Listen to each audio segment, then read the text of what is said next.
Now, you want to make an instant colonic. I'm talking about instant.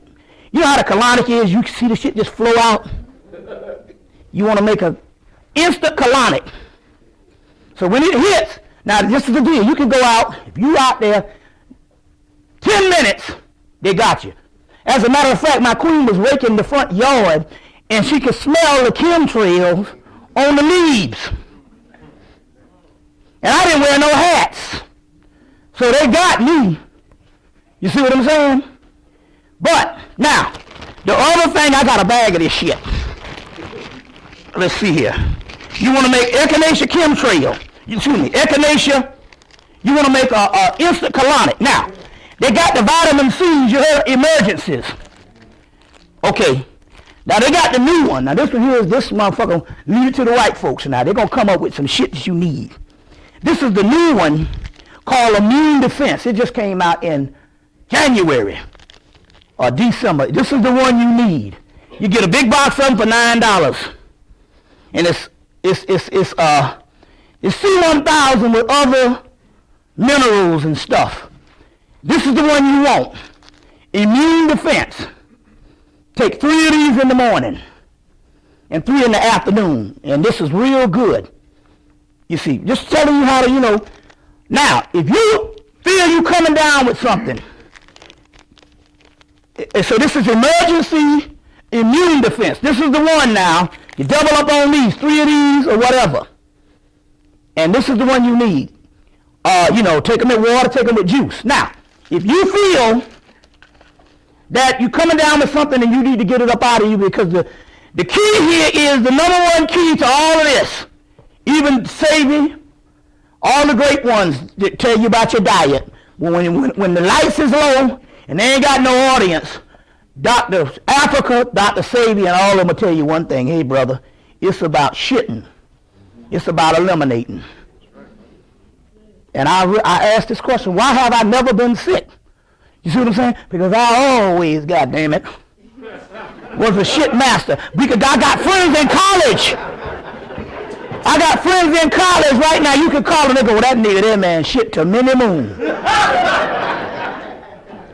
So, and I asked the question, so I asked the spirit, they said, well, we know you had a work to do, and we just kept you healthy. You see what I'm saying? And that's why you never been sick. Because, shit, I put my championship up against any motherfucker. I shit 3 times. I shit 3 times before 12 o'clock. Before 12. And that's a bad day.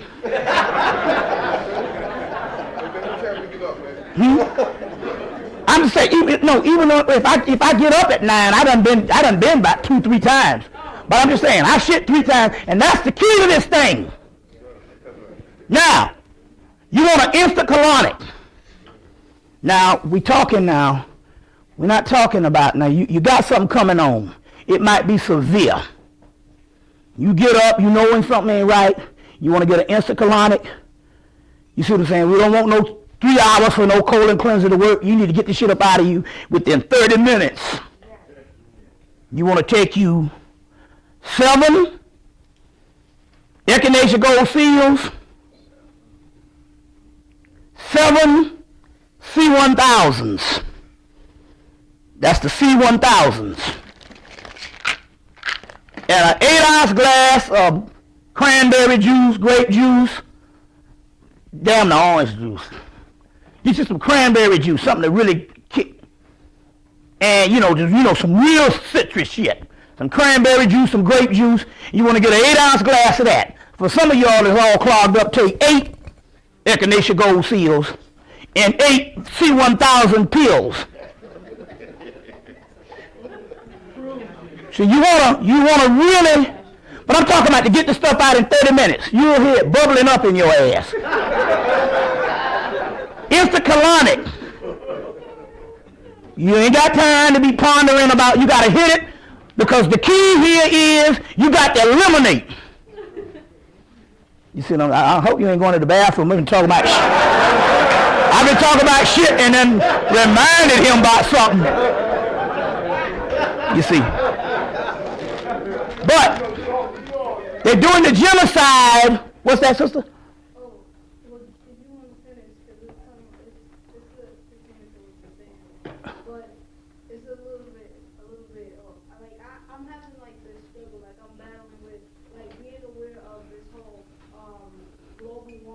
Oh, you getting philosophy, man. You gonna have to save that, because I thought you were talking about an immediate thing about going to the damn bathroom. You gonna have to save that for the question and answer, because we got the rules. So I mean, personal work that you're telling us to do and going through all that, how will that affect when, like, would it make it irrelevant when we get to that point of global warming and it's just like too late? Global warming is good, baby. That's what we're gonna talk about. The global warming is already happening. And all you got to do to keep the global warming going is say nigga, nigga, nigga. Now I'm going to go through that. Now, we're going to get to that. Now, the key here is this. But you want to get that instant colonic. Now, if you women get sick, you ask yourself, what was the difference between a woman in the 1930s, the 1800s, 2000 BC, 500 BC, whatever, 1000 AD? When you get sick, tell you what to do. Cancer, whatever they gonna say. When you get sick and they done wrote you up, and it's some serious shit, you gotta take off them motherfucking underwear, them panties. The difference between you and a woman 2,000 years ago is her vagina was free to do what it does. You got to take off the panties, and then your pants become the panties. But I'm talking about if you're sick. I'm not talking about you got the option. I'm talking about when you get sick, sisters, and they done gave you up. You got to take them drawers off, and you got to take them pants off. Valentine was right when he was talking about that in that wounded wound. And all you got to do is study history. Your vagina, especially now, is the most powerful thing in the universe. See what I'm saying? Powerful thing in the damn universe and stuff like that. Now, you can wear your panties when you get your period to hold something in place for the ones that still have that. But I'm trying to tell you, if you get sick, if your people get sick, if the people around you get sick, and you want to change some stuff, the sisters have it now, but they got your shit on lockdown. And the first thing you got to do is you got to take off them drawers. See what I'm saying? It doesn't matter because you're saying, well, you know, it's just cotton or it's that nylon. Look, anything blocking the floor of that Shakti power, that's what's happening right now. That's what's happening right now. They got a picture of, they say in India, it's about the return of Shakti. Yes. In the Kabbalah, it's the return of the Shekinah. In Hopi Indian, it's the return of the Kachina. You see what I'm saying? In Kemet, it's the return of Mayat. In Yoruba and Voodoo, and especially in Dogon, it's the return of Yemaya in Dogon and Yemaya. That's that fish. Yemaya is the sea. You know what that fish is about. This is the Jesus. This is the Jesus. We got in the chart back here. That road raised up a little bit. Yeah. This is what we're talking about here now. You got the power, and it's been, like I say, you had the power all the time. You just got to click 2 heels like Dorothy. Then you got to click 2 thighs. Go up a little more. Yeah, this is good, so they can see. Okay, yeah, that's fine. This is the vagina, the vesica. Now, if you do this and you do this, there's your Jesus. That's it. That's the Christ. You see, in Jesus, they say it's coming with the healing in the wings. What is the wings? What you call that thing? The labia. Healing in the wings. See what I'm saying? Now, I'm just saying right now, you can be fancy and all, but I'm just trying to say, if you, let's say some shit is happening financially, some stuff is happening, you know, with your home or whatever type thing, take off, stop wearing them drawers. And what happens here is the force will permeate everything, you see, in your environment. You want to cure any kind of thing? This is the most powerful shit going down. You see?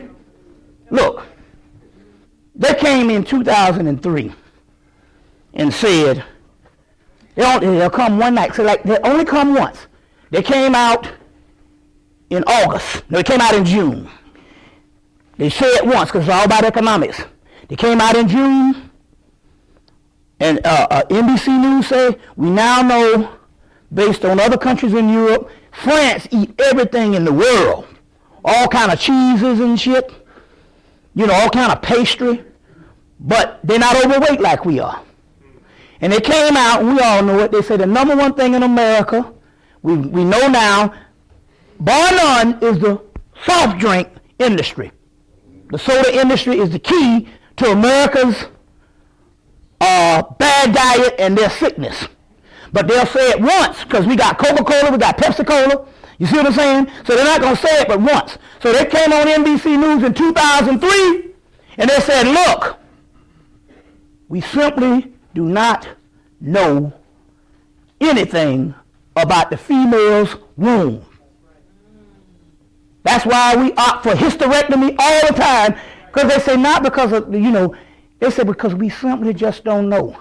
Now you going to tell me that they came out in 2003 on 2020 and all the doctors say we don't have enough information and enough knowledge? Remember Valentine used to say all the time, them motherfucking doctors don't know shit.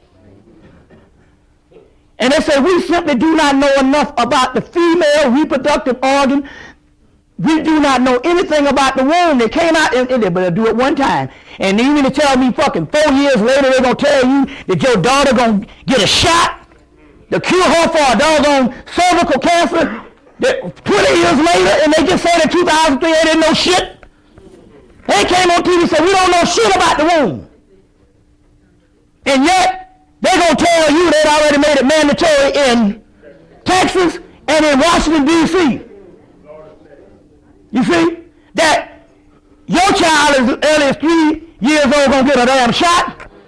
And a black child, you think they give a fuck about you and some cancer? See what I'm saying? There's a war going on between the black man and the black woman. They have made up their mind now that they're not even going to show black men and black women together as couples on the movies and TV no more. They got a show called Heroes coming on Monday nights. It's a good ass show. Because all the powers that them white people got, that's the powers we got all got in our bodies combined. But they got a black guy on there, he got a white woman. And the white girl got 2 white boys she done went through. But they won't show a black man and a black woman together. That's the key. That's that Isis and Osiris. They won't do that. You see what I'm saying? Now, there's a book called, see if I bring this book. Now, I got in trouble about this shit back in 2000. When I said about the boy was hungry and didn't have no money, and he called the girlfriend home over and had oral sex and ate her out and was full and was about to bust. And the guy came and he said, what was that about? And I said, there was some stuff called Ojas, College, Shaktis, Gunners, Russells, and all that stuff. This inside of the vaginal fluids and stuff, you see. They got whole texts over called the Cedar Alchemy of a black group of people in India that studied this shit for years, and they done visited them. University of Chicago went and translated their shit, and they got all these damn substances inside of their body. Ain't nothing but parts of melanin. Ojas, Shaktis, Collars, Tammers, Runners, Gussers, and all Gunners, and all this type of stuff. And I said that stuff is in the vaginal fluid called lunar fluids. That's the moon. You see what I'm saying? That's the moon. The moon is the key. So, they got all this stuff up in there, and I say, and this stuff here has just about every nutrient that food has. And more shit. Some shit that's not even in the solar system. But it's in the black woman's womb. And that's why they got to take a damn shit and they got to take something, and with this human papilloma shit they going up in there to kill the future. I ain't talking about no waterhead baby offspring, some old bullshit niggas we talking about running around gag goo goo. I'm talking about the future dimension. We talking about heaven that's coming, like Dr. Ben said, from a black woman's legs. We gonna get into that in a few minutes. So they're going in not for no gag goo goo shit, no children. They're going up in there. I'm gonna do that. They're going up in there for the future. This is very important. You see, to stop Kundalini energy, to stop the Gunners, the Russells, the Tammers, the Ojas, the Shaktis. It's a book called The Alchemical Body. Big, thick book out of University of Chicago. Alchemical Body. You don't need the author. All you need is the name. I forgot to bring the author. It's a book out of University of Chicago, about 500 pages in The Alchemical Body. And they break down all these vaginal, this stuff that's inside of the constitution of the black man and the black woman. See what I'm saying? So I said that there was Ojas, Gunners, Runners, Tammers, and all this. Got attacked by conscious roster, a lot of black people, because, we get so logical, think we know every goddamn thing. You see, and because I said it on the layman's term on what happened with the boy when he ate his girlfriend out because he was hungry and got full and was about to bust. He actually secreted probably a multi-dosage of what he would eat with normal food, with the nutrients. See what I'm saying? You see, now I told him about that, and here's a book called The Magdalene Manuscript, The Alchemies of Horus and the Sex Magic of Isis, by Tom Kenyon, Tom Kenyon, Kenyon,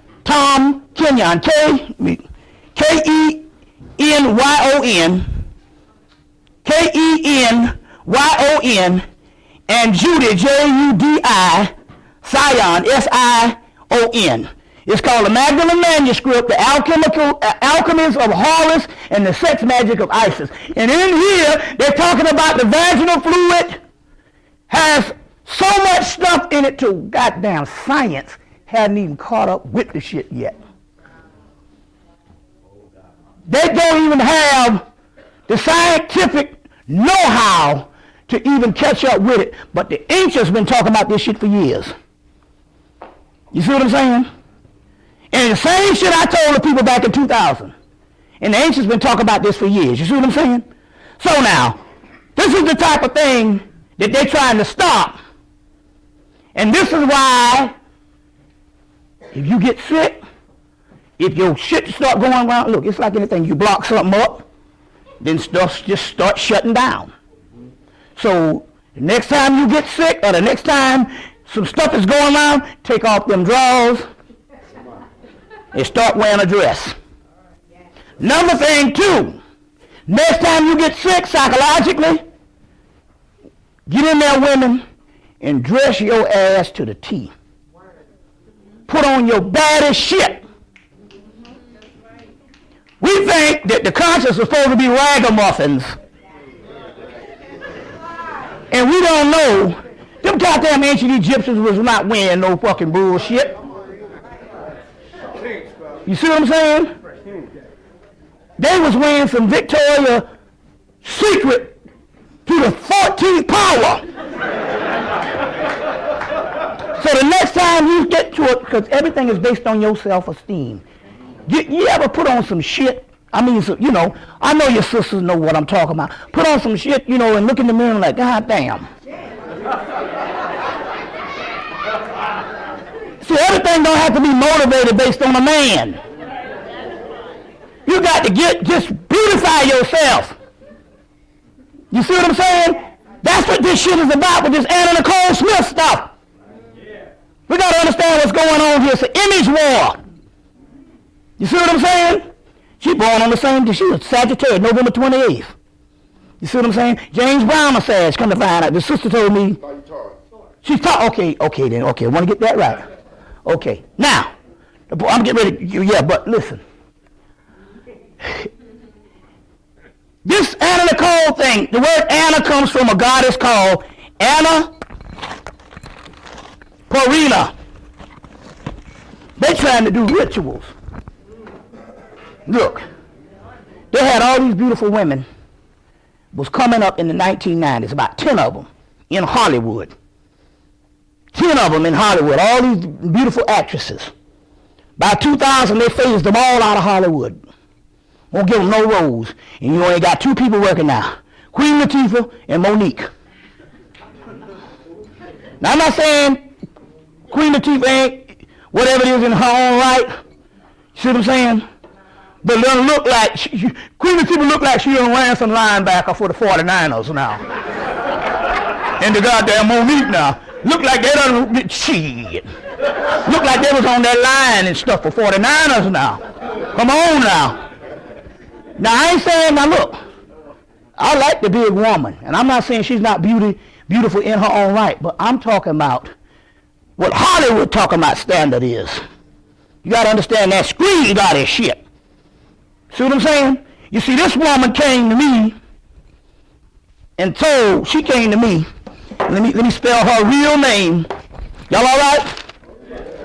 You got to start dressing up. When you get that one night with the king, and see what them motherfuckers had on? They had on some real deal shit. You got to beautify yourself, not for the man, but for yourself. Go get the memoirs of a geisha. You can beautify yourself so much. You see what I'm saying? Till you'll have niggas walking like this. Hollering at the damn moon. And anybody can do it. It don't matter what weight you are. Shoot, I've seen some big mamas. See what I'm saying? You can get a cold Coca-Cola. Now, check it out. Now, show you what we're dealing with here. And here's the book called Moon Magic, DJ Conway. Best book on the moon and gods and goddesses on the planet. Moon Magic, DJ Conway. Excellent. $17.95 still. We'll look up Anna Guerrila. Okay. I got a new edition.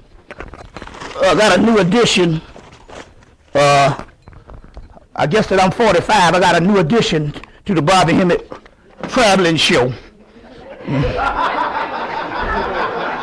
They got some shit called, what is this shit called? There's some glass company, you get the eye exam and 2 pair of glasses for $69. You heard that shit? What's the name of that? American something? What is it? America's Best. Eye exam and 2 pair of glasses. I didn't have this problem, but my girl, you know, she wears reading glasses when she want to read. And all I know when she came to town, you see what I'm saying, I start going blind. Now, it might be making an excuse. I'm 45 now, so it might just be that you're 45 years old. You know, so that might have something to do with it. And reading all them books. But, what is it? America's Signature? America's Best. Eye exam, 2 pair of glasses, $69. You can't beat that. Anna Guerrila, Rome, a 2-headed goddess of time with one head looking forward and the other one looking backwards. You see what I'm saying? It's much like the god Janus. You know, Janus is a 2-headed coin. Now, what they saying here is, this Anna Nicole thing was a ritual. They were looking back at Marilyn Monroe. And they was looking to the future. That's why they had a baby. You see what I'm saying? To deal with the future. And a whole bunch of men, they don't know who it is. And they had rumors that the baby might be the little boy, her son that died, child. I don't put nothing past these rituals. What's the little boy that died that buried in the Bahamas? Danny. They said the baby might be his. Look, don't put nothing past these crackers, boy. They do all kind of rituals. But now look, it's not by mistake that she's found in her room, her hotel room, dead, just like what's her name is found dead in her apartment, Marilyn Monroe, and just like Dr. Dandridge was found. So Dr. Dandridge came, y'all listen, because ironically, she came to town the same time the girl died. She came. It's all about a ritual. They got to get the image has to be passed on. You see what I'm saying? Now look. And then the Britney Spears cut off all her hair. Everything is everything. Look, listen to me.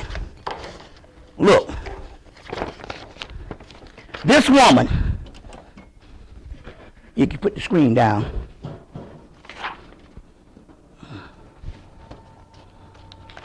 I don't know what I did to get that. Yeah. Okay. This is Dorothy. Boy, something wiggling. Is that your spirit, Dorothy? Might be. That's how this shit go. This woman, she came and she said that her name, she was a goddess. She was not from the East, she was from the West, and her name is Ixehel. Ixehel. That's a form of a great mother from Olmec, Aztec, and Maya. That's also be connected to the goddess Pele, the volcano goddess in Hawaii. But she was from the Western Hemisphere. Now, this is one of the keys. When I was talking to her, I asked her was she killed. She said, most definitely. And then you could tell when the spirit is working. They'll give you something. It might take you a week to figure it out. She said it killed me because it was jealous of me.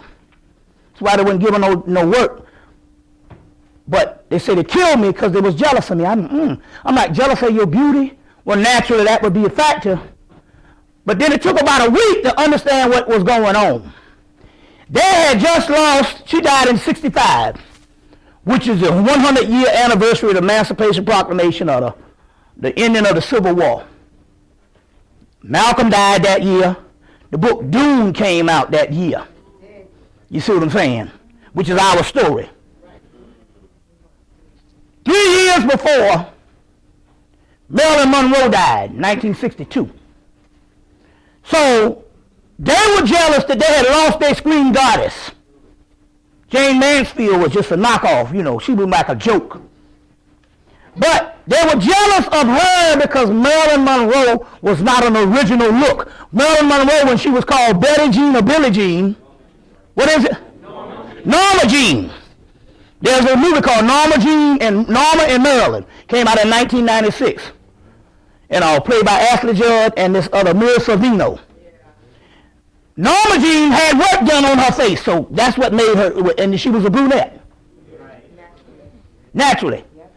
This woman here, what you see is what you get. And so they was like, no, if our pseudo queen is dead, this bitch got to go. And so they took her out.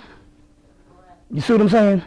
They took her out. But her energy is back, and we even see the energy that she put on Holly Berry to get that done. As far as her thing. And one sister said, when Holly received sometimes stuff, there's an end to the means, or the means to an end. When Holly received her Academy Award, one sister called and said she saw, what's the name, this sister's spirit there accepting the reward. So this is how the spirit works with things. You see? Well, yeah, but I'm just saying, that's another chapter. The key is that she ain't been working since she got the Academy Award with 1 or 2 little flicks. But the key here is that the battle is for the beauty. That's the battle for the goddess of beauty. You got to understand this. So what's going down with your girl is some type of, look. Okay, this is a patriarchal culture that runs your society. But it's a matriarchal culture Masonically. Now, this is a book you need to get. Y'all all right? Let's see which one. Hold on. Hold on 1 minute. Get this book out of here. This book you got to get. This is a must-have. The Secret Architecture of Washington, D.C. The Secret Architecture of Our Nation's Capital. Repeat. The Secret Architecture of Our Nation's Capital by David Overson. This is everything from the Declaration of Independence. Everything is based on around the star Sirius, constellation of Virgo, and the goddess Aset Isis. So the people who run this country run this shit straight from the goddess. See what I'm saying? So when this thing went down, this is David Overson. This is one that mentions Benjamin Banneker more than one time on one piece of page. You know, this is a guy from England. You see what I'm saying? This is a guy from David Overson, Secret Architecture of Our Nation's Capital. And they say that the Capitol, the Washington Monument, the White House, is on a triangle that represents Virgo, which is also a form of the goddess Isis. She's also the star Sirius in the. She's also the star Sirius, the soul of Sirius, but also Sirius is called Sothis, which is Heru. So everything is based on goddess. So this is where she comes in. This is Phyllis Hyman. This is Phyllis. Now, y'all all right? Everything is everything. They're coming back now telling the story. This is the one I got for sale, the black and white one and stuff, you see. But this is the other one, Phyllis Hyman. Okay, now, Phyllis Hyman came in the first of 2006, playing her music. She said, keep the music playing. I'm liking that. I'm great to be remembered. So I had to go in there because I got a room with 5,000 albums. So I had to go in there and find the 6 or 7 albums that she made, you know, from the Arista years, the Philly International, whatever. Had to find them and keep pumping it. So she came through and she said, I said, well, I need to find out what head are you? I need to find out what head are you? As far as, what head do you belong to as far as what goddess? She said that she was up under, let's see, let me take this off. She said that she was up under the goddess Heru, who is called the goddess of love. Goddess of beauty, goddess of love. She told me that January of 2006. She also told me back in 2003 that she was murdered also. They all are murdered. She gave the guy, her killer's name was a guy named Philip. Whoever that was. They were all murdered. She said that she was under the goddess Heru, the goddess of love. So, it dawned on me there was one album that I didn't have from 1983 because I loaned it to a nigga in college. You don't want your shit, never loan it to nobody. These are the golden rules. But you be in the dormitory, the nigga came by to borrow it. Never saw it again. Like the nigga move in your house for a week and stay 4 years. I know niggas like that. Come there for a week and stay 4 damn years. So I loaned the album out and it dawned on me was the album I didn't have. So when I went to Detroit recently, 2 weeks ago, I got the album that I didn't have. And it's ironic. It's called Phyllis Hyman, Goddess of Love. Same as Heru. How they send these messages. So, let me show you how this works. So, she came back in January, for the 1st of February, came back through her energy. Then I had this dream. It was an intimate dream, but I thought it was Beyonce, and I woke up and I said, why did I have that with Beyonce? You see what I'm saying? I think I know why, but let's not be goddamn funny with this goddamn mess. Shit now. I'm not going to tell that damn lie up in here with y'all good Sunday morning people to say that Beyonce, you see what I'm saying, shouldn't run for president. The point I'm trying to make here is I had this story, this dream about Beyonce, and I woke up and I said, well, where is this going spiritually? And then when I woke up, I realized it wasn't Beyonce, it was Phyllis Hyman. Get the connection. Then I realized that it wasn't Phyllis Hyman. I had bought a statue of Heru. It was actually Heru, and Heru came through and said, this is what Phyllis is for. You identify with humans. She was a priestess up under me. So I came to get with you through the image of Phyllis. Thus you get the goddess. You see what I'm saying? And I always was crazy about her since high school. Get where I'm coming from here? Now you're talking about goddess. Well, how does she exude goddess in her lifetime? Well, first of all, about a year before Elvis Presley died, he saw her and lost his motherfucking mind. Said, I got to have you. I'll marry you. I'll do anything. And he was damn near stalking her. And she just had to tell him, you need to leave me the fuck alone. Now that's some power. Well, I'll do you one better. They were interviewing Dr. J up in Philly. Dr. J came on and said, look, he said, I got to tell you. He said, I was crazy about Phyllis Hyman. That's the music I listened to. And it was like, well, cool. What? He said, no, you don't get it. He said, the entire NBA was in love with this woman. He said, the entire NBA when I was playing was in love with this woman. So we're talking about this kind of power. You see, so this energy is head of her rule. So you can tap back into this particular energy because I'm telling you, she does things now. You see what I'm saying? Now you brothers, you know what I'm saying? You might get lucky with this thing, the one just you single. You see what I'm saying?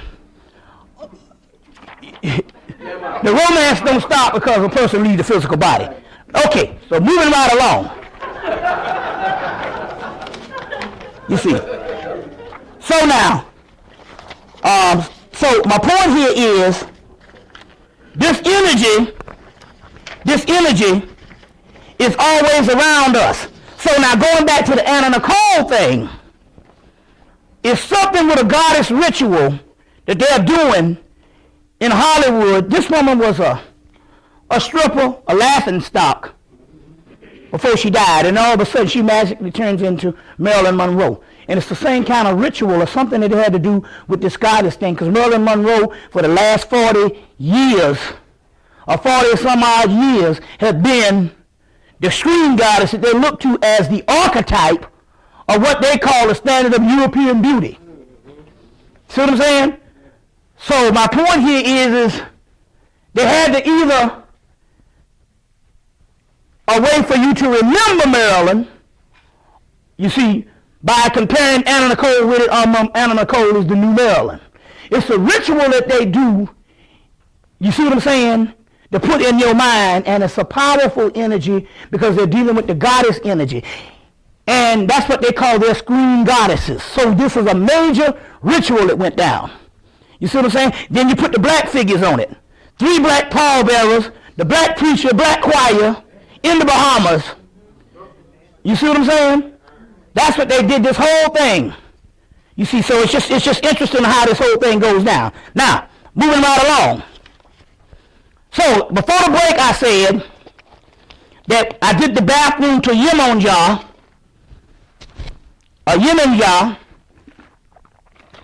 interesting here, Wayne Shorter, he played with Weather Report, and he makes his own album. Wayne Shorter, a saxophonist, did an album in 1997, it's still on CD, called Phantom Navigator. Phantom Navigator, 1987. And the B-side, the first song is Yemaya. You see what I'm saying? So get that album. And then, Yeah, all of that. Yeah, naturally. There's got a lot of stuff, but it's just interesting on the commercial piece, how he slipped that in there. Yeah, how he slipped that in there. Now, all right, moving right along. Y'all all right? Okay, now, let's deal with this. One of the worst shits that's on TV is this fucking wire, and I know y'all niggas watch it. But then again, on the other hand, you got to understand the shit behind this. We got to get out of just being entertained. And I don't care if they put some positive stuff up in it. You got to understand, this is a global system now. So they see this shit in China, they see it in Japan, they see it in England. As a matter of fact, the actual international distributor of it is Britain. Or those Warner Brothers, the people who basically, the international distributor of HBO is Britain. So they show this stuff, you see what I'm saying? And you seeing this wire shit, you thinking it's entertainment, but this is one of the keys about it. It's okay, we got 1,000 gangster movies and all this life, and you must understand this particular part too. You should start rebelling, because I know you all think it's real, but you should start rebelling against them only showing your life in the ghetto. They got millions of black people that don't even live on that level. But this is the face they give you. Now that's not, okay, you say, well, the ghetto is real, but the ghetto don't necessarily have to go to China. When that shit, with that movie Hustle and Flow, when they gave the two guys the soundtrack to them niggas with them gold teeth, they gave them the Oscar last year with Hustle and Flow. And when they gave them that Oscar, the next morning, our brother was over there doing an assignment, a brother from the States was doing an assignment in Australia. And the Australian people says, all black people in America pimps and hoes. You see what I'm saying? Now you might not register that, but that's all they see. Now, the white is one of the worst things in history, because one thing you don't do, one thing about any negative stuff that's going on, white folks can show themselves in a negative light because they are thought on the goddamn planet around the world. You go see the Japanese animation. They got the biggest bug eyes they see on the Japanese animation trying to be white. So they can have negative images because they have conquered the mind of the globe. See what I'm saying? But what I'm saying is this, with this wire shit, and you don't understand the science. Whenever they show your children selling dope, that is the most subhuman thing a person can do, to show your children selling dope. Now, do they have little children on there selling dope? In the fucking story. That is the worst assassination you can do. You don't see that on no other people on the planet. You understand what I'm saying? So this is what's that, sister? I wanted to also add, they're also using real criminals for the show.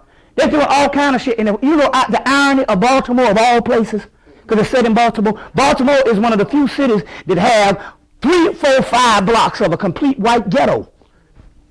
If they ever it's like falling off in the Twilight Zone. You saw that movie, what was the movie that John Travolta did? With the blacks and white and stuff? White Man's Burden. They got it. You go to Baltimore, they got 4 or 5 blocks of white people that's ghetto, and the police beat them down. They're drunks. They lay out on the street. You should see them. It looked like you went in the Twilight Zone. Now we know the migration pattern. It's got to be the Appalachian pro-crackers that migrated up, just like the black people migrated up here. But you see what I'm saying? But they got to be the worst to be white and be poor in America. Something really retarded with you. When all it takes is a goddamn necktie. But they got a white ghetto, and ironically, now look at the magic on this. They got a show about ghetto life that's going around the planet, and in the city this actually has an alternative Twilight Zone white ghetto.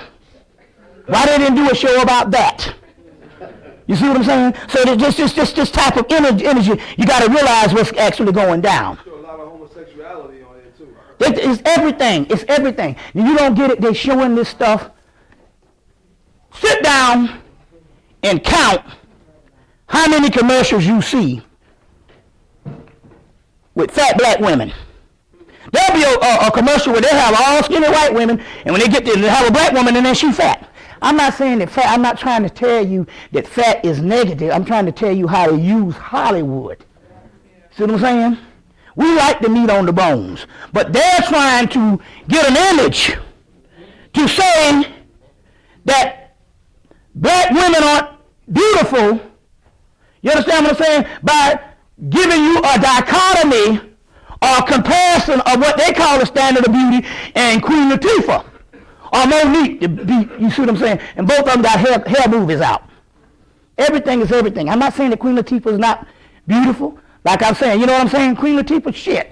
In the hood, you understand what I'm saying? She could go to Applebee's. You know, that's the new shit for black folks. You know. You go into Applebee's, down there, it's fucking Applebee's in Atlanta. And nobody wouldn't say shit. You know what I'm saying? But the point I'm trying to make here is, up against what their standard of beauty is. You see what I'm saying? Which their standard of beauty has the same proportions of what you see Isis and Osiris and Sekhmet and Mayat. You got to understand what I'm trying to say here. I'm not saying that the fat black women, that's negative, because we know that's not the truth. You see what I'm saying? You see what I'm saying? We know that's not the truth. But the point I'm trying to make here is the actual image that they're doing with all these commercials they'll have. They could have picked, you know, the casting call is long. They could pick some all different types of black people. They don't just pick one type of black person. So when Yaman Hunsu was recognized based on Amistad, and then all the roles came is where he turned down about 15 roles, because all of them saying that old shit. He like, look, I'm from fucking Africa. This is not indicative of me and my culture. Hell, I'm going to be playing some thug nigga. You see what I'm saying? And that's all you getting now. So BET is owned by white folks now. Now all of a sudden they got American gangster on there. Where did this shit come from? And when did we have a history of gangsters? So they'll pick isolated people throughout history, put it all together, and you'll think that a black man in America is nothing but a gangster. And they got this shit airing on BET. So this is the character assassination. You see what I'm saying? But it's all good. I'll get to that part in a minute. It's all good. But y'all all right? Yeah. Now, which leads to this? Which leads to this?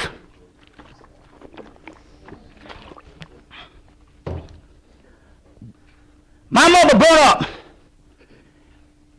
burnt up. Now, I ain't talking about no light, no fire. She was sitting down, and it's a flame that C3 say is hotter than 10 times hotter than fire that's inside your body. And this thing erupted, and she got the hell on. And she said, brother, if I could just tell you on what this shit is that we dealing with where we are, she said, words can't describe the paradise and the shit that's going down. It ain't no clouds and no milk and honey shit. It's whatever you want it to be. She said, words can't describe it. She said, if I'd have known this, shit, I'd have did this shit 12 years ago.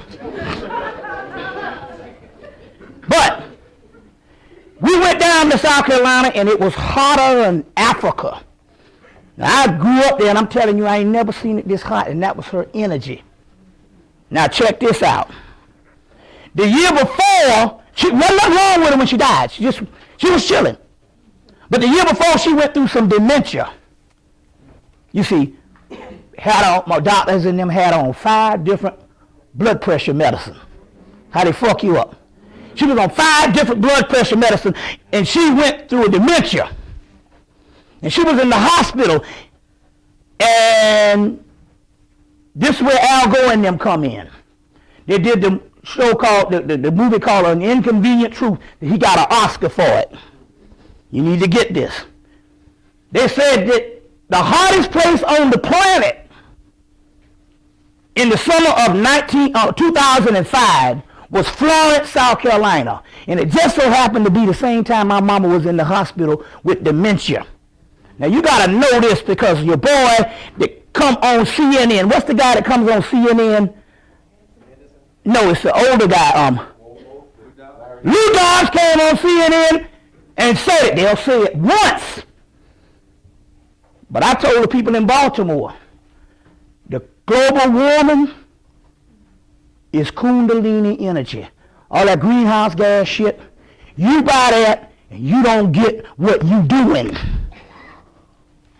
So, Lou Dobbs came on. I told the people that I told the people global warming is damn Kundalini energy. Lou Dobbs came on one time. He said whatever it is, he said it's caused by the people. He wasn't talking about no gas or people driving cars. You got to read, they tell you one time. Lou Dobbs came on and said whatever it is being caused by the people. That's the Kundalini energy. So immediately, when Kramer or Michael Richards did his act, he called niggas on Sunday night and whatever, and by the end of the week, They got black people talking about I ain't gonna call people niggers no more. And what they don't realize is this shit started in the damn 90s.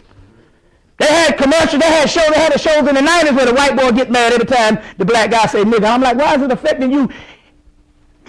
This is not even a history of you, somebody using this word on you, and why is it affecting you so bad? Man, when they did that and they're trying to get this law, they had a black girl come out in 2004 and 2005 about the nigger thing. And immediately what happened was with this thing with Kramer or Michael Richards is by the end of the year you got Reverend Bufont and all these people. Anytime you see Al Sharpton and these and Jesse Jackson into some shit, they work for the United States government. Fuck that shit. Y'all can be in love with these niggas all you want. See what I'm saying? Look, I'm gonna explain this shit to you. The real people that's detrimental to the government, they never show them on TV. They got a white boy called Dan Winner. You got to work real hard to get this shit off the internet. He still got it on there. He was dealing with some shit so powerful till the government say your ass got to leave. They kick that nigga out of America. Don't let nobody fool you. If they got Al Sharpton on fucking radio, and every time some shit come on, you see this big greasy-haired nigga up there with his shit, looking like Della Reese. That's because they work for the government. Nobody can conveniently give you no fucking leader. And everybody else you see that say 5 words and shit, they running them out of town. So this thing, so the Michael Richards thing that happened in the end of the month, in the end of the week, they got Jesse Jackson and Reverend Bufont and them telling people not to say niggers, is because when you say the word nigger, it's the same as the word nigger, and the word nigger is the Kundalini serpent. Which is a mantra that causes global warming. Now you talking about synchronicity, and TJ and them was at my lecture and Sister Lakshmi was at my lecture in December in Baltimore. Didn't I talk about the global warming and all that stuff and it was Kundalini? Well, why is it that Alim opened for me and he started talking about the niggas and the Kundalini and all that kind of shit, and you don't think we in some synchronicity? We didn't get together and plan this shit. I didn't know he was even opening to me until 2-3 days ago. Wow. Do you see how the spirit works? So they told him, look, you got to see, it's like anything else. You know, you give them a derogatory word and the shit comes back on you. You see what I'm saying? They fuck with a word it's in the Jung stuff. You get the Jung book, Psychology and Alchemy. You get the book, Alchemy and Psychology and Alchemy, Alchemical Studies, and one called the Mistrum Conundrum. And in them books, they got words they took out of the English language. They took them out from 1950 on back. They had a whole other dictionary in English language. So they'll come in and have a conference like the Conference of Nicaea and retire a word like Chrysomelos, meaning the Black Christ. Retired. So they had these words, and Carl Jung had a lot of the text when he drafted his 12 books on psychology. Of these, he used ancient stuff and on alchemy and ancient texts, and there was words like nigrus, nigrum, nigrus, and all these different words. The Solnasia. You see what I'm saying? All these particular words is now retired. So these words invoke, first of all, the nigrus, nigrum, nigrus, nigrus, nigrus, the nigrum, nigrus, nigra is a word for melanin. It's another word for Solnasia, which is a word for melanin. Black substance. You see what I'm saying?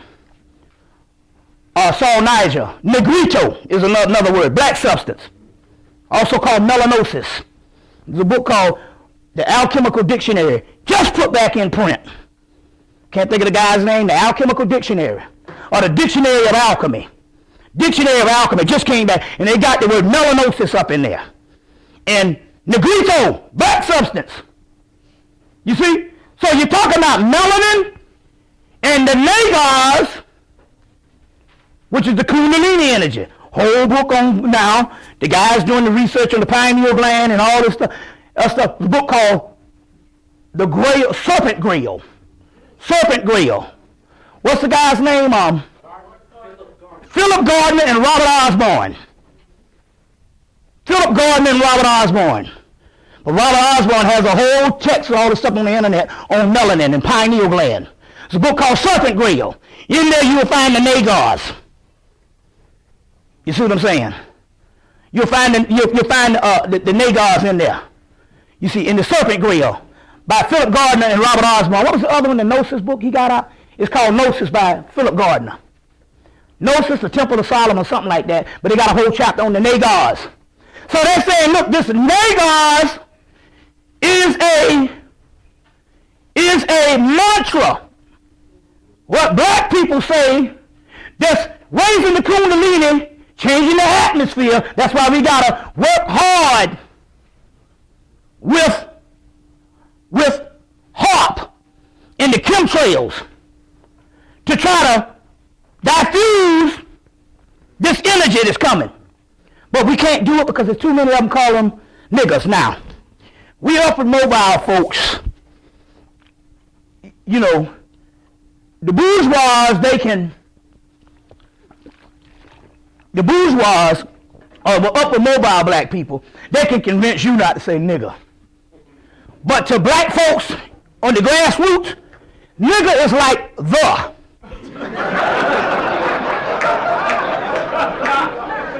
See, it's one thing if I say, well, I'm going to try to stop saying that I use nigger occasionally. But if I'm using it every 5 minutes, it's like the, and, it. That's embedded into the Ebonic so deep that it ain't coming out. See what I'm saying?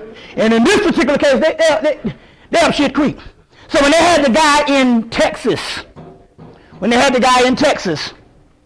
try to outlaw it, and the people in the town shot it down. The old black man say, well, hell, if they did it, only people going to go to jail is black people, or be fined as black people. So my point here is, the cat is out the bag, and even if you don't say nigger, you see what I'm saying? It's the global woman. Do you understand what's happening here? You got to get the tape. You got to get an inconvenient truth. And understand, they got icebergs, and they ain't telling you this. He was really conservative on there. They showed one on the National Geographic Channel, and they got icebergs falling into the sea every hour. The ice caps. They said, well, we're not going to be in trouble until we go down to Antarctica. They went down to Antarctica, and all that shit was melting up. That is what they say. Don't they say in the Bible it's going to run hot? They say this thing? The global warming is the kundalini energy in us giving way to a new dimension. And he is right. You say, I don't care what your philosophy is, it's got to be a truth. Because when it all disappears, we going to be the ones standing on the other side as the glorified spirits. That's the Joseph in the multicolored coat. The raincoat. You see what I'm saying? The glorified spirits. So this thing is big. Let me give you an example of what's going down here, how we are the gods.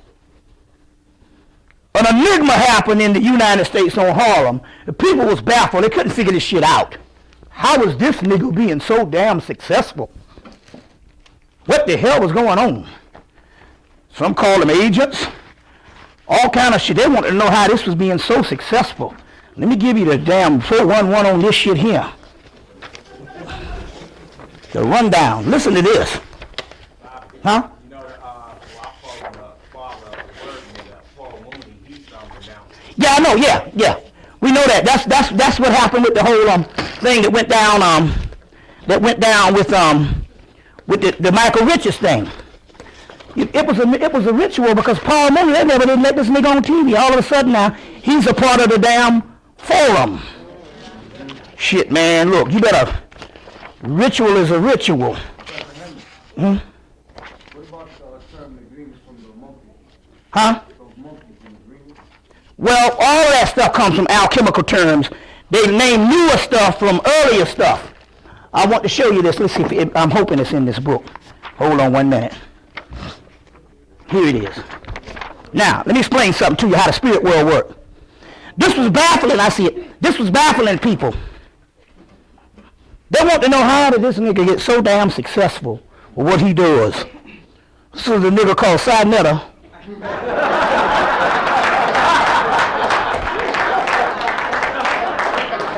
Now he got a white woman touching his feet. Cut off the lights.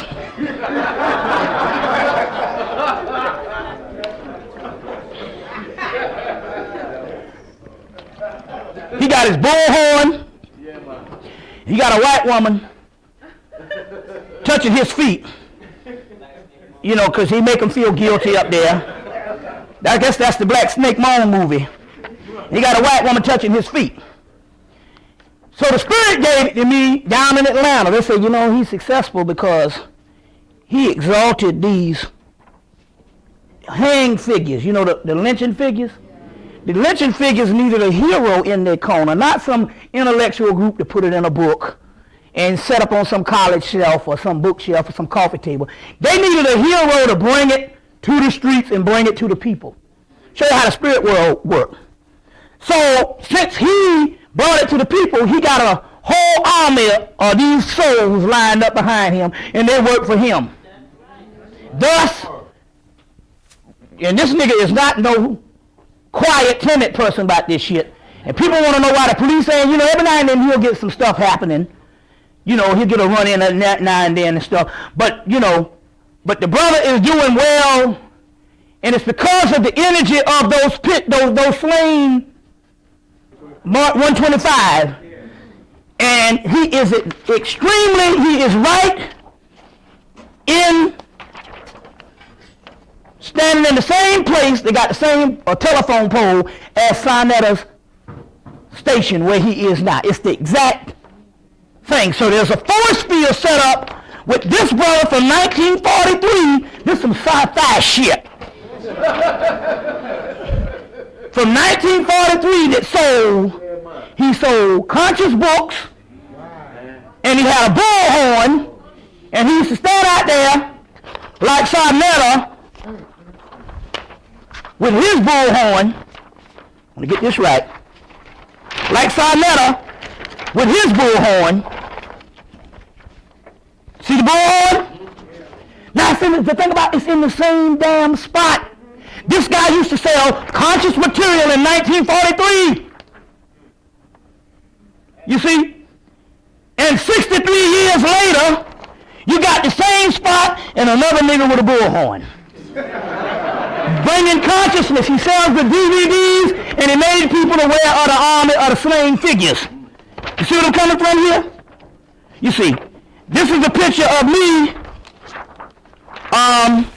Well, I just had the damn thing.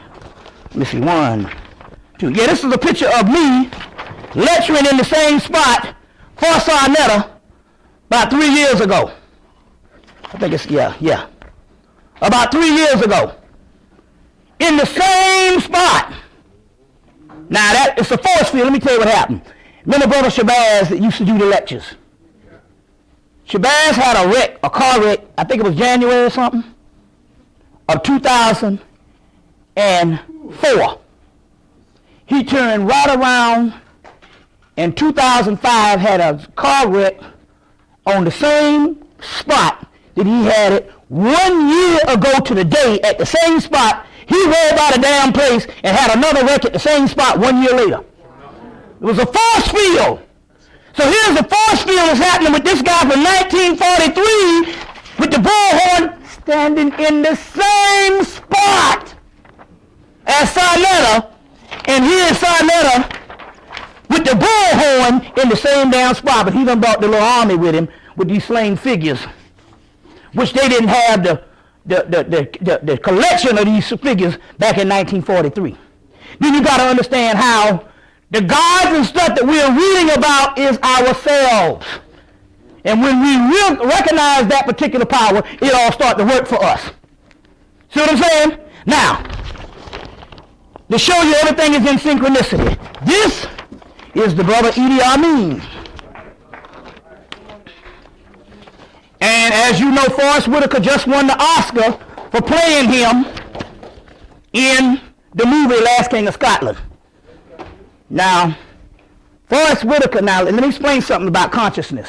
The reason why this is taken this form, or the reason why that movie is made for, was a form of warfare. But it was a warfare that they couldn't do nothing about until after he died, because in the movie, he said, I saw my vision and I can't be killed until a certain date. And that certain time, he died in 2003. Then they decided to make the movie. But this was a conscious brother. This brother, Khalid Muhammad, used to work for Idi Amin. For Idi Amin. Used to work for Idi Amin. You see. In Uganda. Now, I remember when I was dealing with Carl, this was in the late 90s. I like, damn, what was it like to be with that crazy nigga, Idi Amin? He said the brother knew his history and his knowledge, and he was conscious. And a lot of things he did was because he was one of these conscious brothers alone. So they said, how many people, they told Carter, how many people Idi Amin killed? Carter said, I don't know how many people the white man killed. But they didn't make this movie. They make this movie as an attack. Now they say all you got to do is go on Google and click on Google. They got a documentary on Idi Amin that's playing right now on Google for you people that's got a computer. Go click on Google and they got a whole documentary and just listen to what he's saying and you can tell he was conscious. Even in the movie with Forrest Whitaker, when he first comes out, they made sure that they put that conscious statement in the movie where he said, welcome to Africa. This is the place where all the Greeks stole all their stuff from. See what I'm saying? So he was conscious.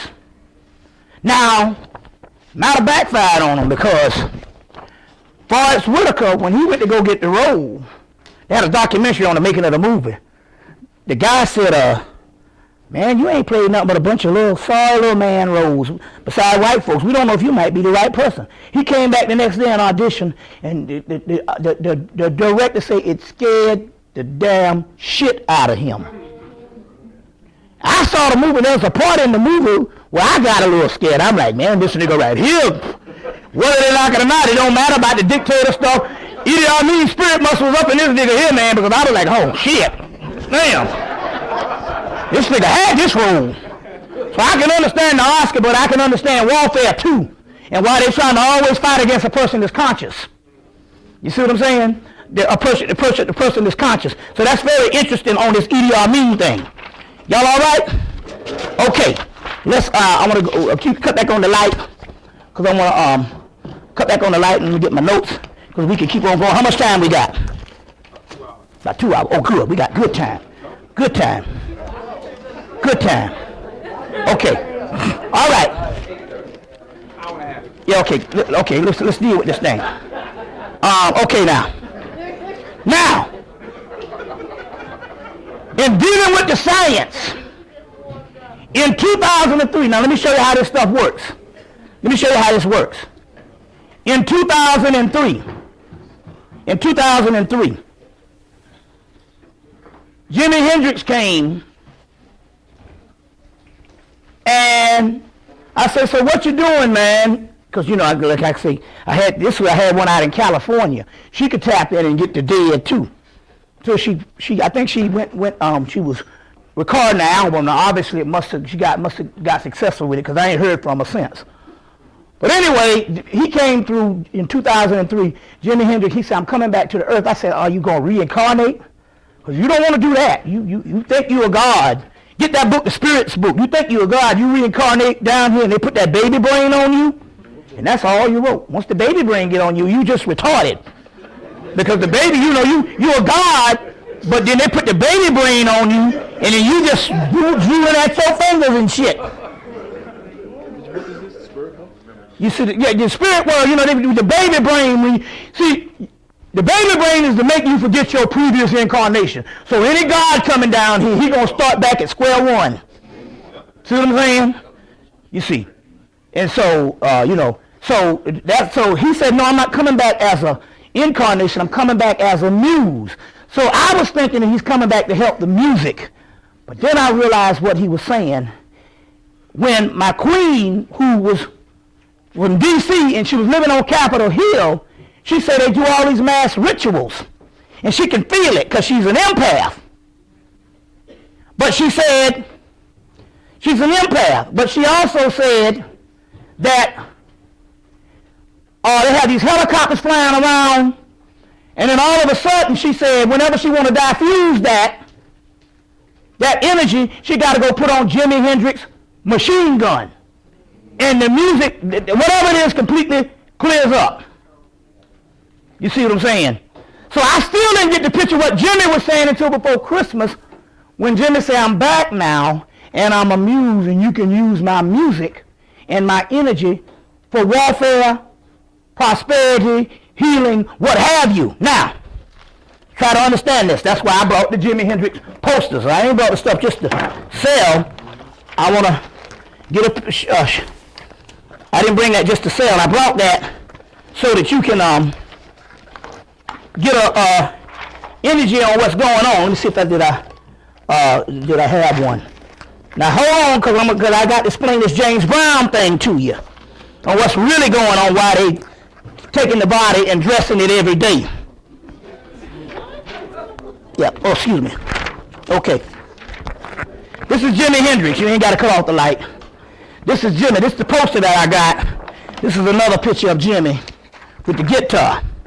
Very powerful. Now, a lot of you all didn't get into Jimmy because Jimmy made a new vogue of music, and by the time you realize you was late behind it, the white boys got it and distorted it. So you've been hearing white rock, and it's been distorted, but the Jimi Hendrix just sped up the blues, so his was totally different.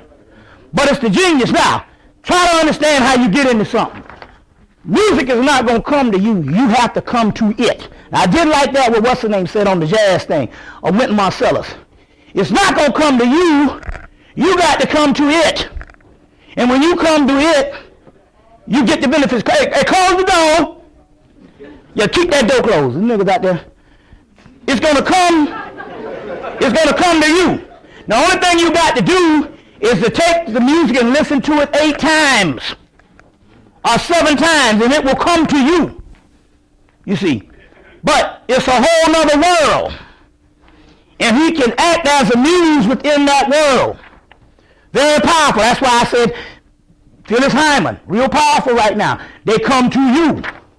You see what I'm saying? So Jimmy's back, and that's a certain energy that you can actually use.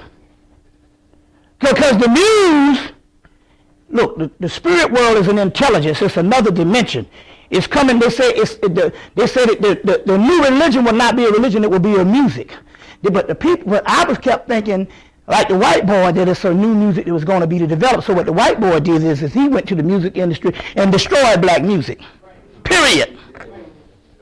And with this southern rap marks the end of creativity. Is what you know, that damn. You're going to bring it back, though. That, you see what I'm saying? I don't think you have enough time. You see what I'm saying? I know you got that's career dreams. I'm talking about now. But it's called the classic records. You done set the shit down in the past. I'm not trying to dash your moment in the sun, your 15 minutes of fame, but I'm trying to say some shit that you can use now. It's already recorded. The music, they say that they write the future in advance.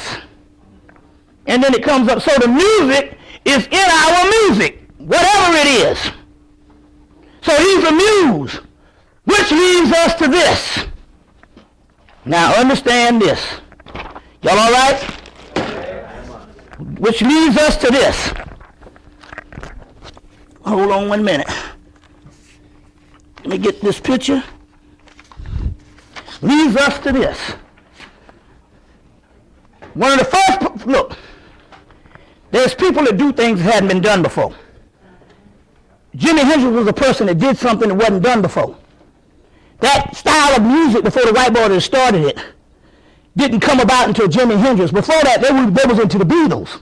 2 different, distinct music. Jimi Hendrix came and changed a whole nother realm, and then in 5 years, only 28 when he died, or 27, was a baby. Changed the shit within 5 years from 66 to 70, ascended, then the white boys got it and distorted it.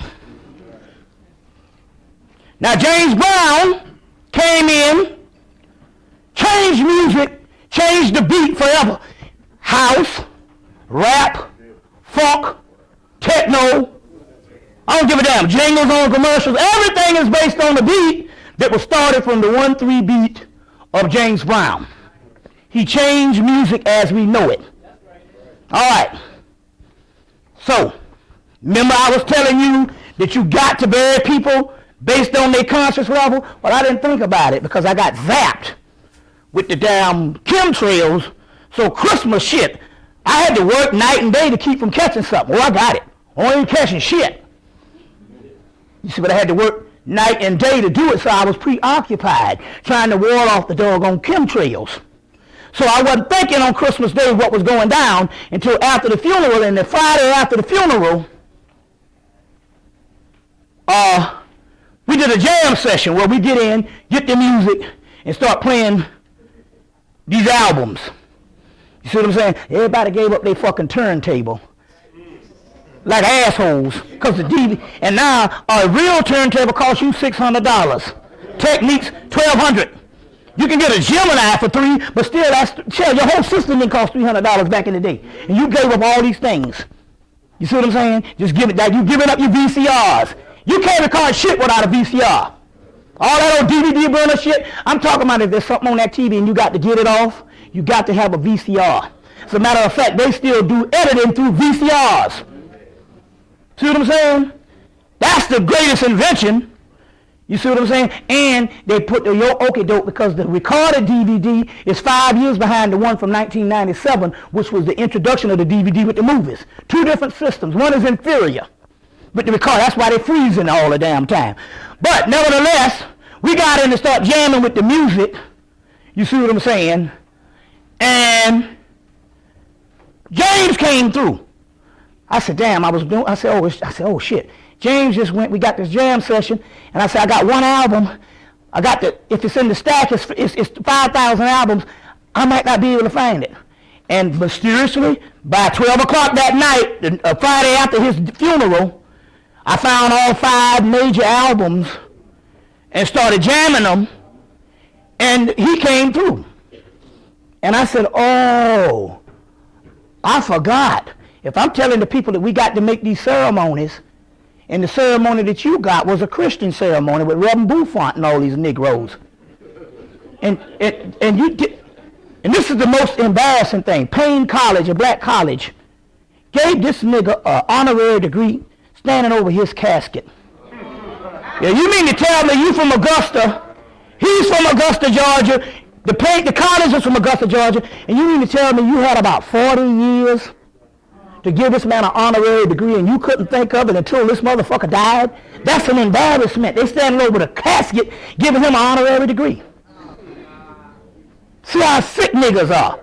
You mean to tell me James Brown has been one of our biggest entertainers? He started in 55.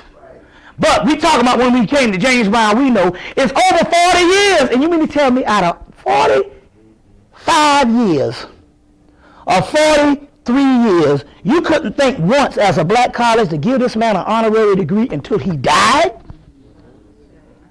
You know what I'm saying? So, he came through. First thing I asked, I want to know, who are you in the spirit realm? So, he said, I am, let me get this right. Get this right. And it makes so much sense when he said it. It's kind of funny. He said, I am the god Hanuman. Now Hanuman, let me get this straight. Y'all, let me get this right. Get this thing right. Y'all all right? Let me get this right. Show you how this shit goes. And it makes so much sense. Now, he said, I am the god Hanuman. Now Hanuman is the Hindu god, which is equivalent to Tahuti. Tahuti, he's a monkey god. He's worshipped in all over Asia, called a monkey king. I said, that kind of makes sense. A monkey jumps around, especially the Asian monkeys or the East Indian monkeys, more than an African chimp. They're real sporadic. And I said, oh, the 1-2 beat. they use zoo types in Africa and in the ancient world to explain certain paradigms of science. And they say people change, but animals always stay the same. So therefore, you can take a 3,000-year concept of a formula. If you put it with the animal, then you can get it 3,000 years later just by understanding the nature of that animal. You see, they say the white man dissects animals. So it might take him 100 years to find out shit by dissecting. Whereas the African would sit back and observe. And he could find out in a few short years everything about the animal and everything about humans by observing, whereas the European dissects, and it might take him 100 years, and he's always off. You see what I'm saying? It's in them kung fu movies, Cat's Claw. You see what I'm saying? In those kung fu movies. So they observe. So this is Hanuman, the Monkey King. Now Hanuman is usually seen on his knees as a devotee of a Horus figure called Rama. He's on his knees. Didn't James Bond used to fall on his knees? And I ain't trying to be funny. I'm trying to show you how the spirit works. Ain't there a resemblance to these two motherfuckers on this picture right here? I'm not being funny. I'm trying to show you spirit. Because we were smiling the whole time Christmas. I said, you see what I'm saying? Now, try to show you what's going on. Hanuman is melanin never stops moving. Now, if you trace Hanuman back to ancient Egypt, he's called the ape of Thoth. Thoth is Tahuti. Tahuti is the god of melanin, which is the god of alchemy, which is the study of melanin. The ape of Thoth becomes Hanuman in India, which melanin never stops moving. Those monkeys that's in India and in Asia, they never stop moving. Therefore, they are equivalent to Hanuman. Melanin music, Akashic records. So it is fitting that when he said he was Hanuman, which is also Tahuti, you see what I'm saying? And he said he was Hanuman. I said, I said, that's why you changed the music forever. He said, yes, but I'm coming back in 49 days. So that he's here now, but it's going to come through the melanin. Hanuman works with the mind. A monkey is sporadic. It's spontaneous. Melanin is spontaneous. That's why you got to get into the zone with your creativity and not put things in a box with orthodoxy. So nothing religious, established, and all that stuff, it don't work. And I know you brothers are into titles and stuff, but you ain't Moor, you ain't African, you ain't Egyptian. You are beyond that now. That's the reason why you stuck. You are supposed to be going to something higher, and you stuck on these goddamn labels. Now, we understand your pride and stuff like that, but what we're talking about here is in order for you to manifest that what you are. Marvin Gaye came. He said, oh, that's a handsome young man on that picture, but I ain't been that man in 20 years. It was 1984. You see what I'm saying? I ain't been that man in over 20-something years. I'm something totally different now. Martin Luther King came and said, I'm a whole other entity now. The thing of the chaos is melanin, and in chaos, change is supreme. So the monkey mind means be sporadic. The high-ups, could you understand a Pepsi Cola keeping your ass alive from a fucking heart attack? But then again, ain't that how our people used to do shit? Feed a rat Coca-Cola, the rat can't fart, the rat side bust open. Who thought about that kind of shit?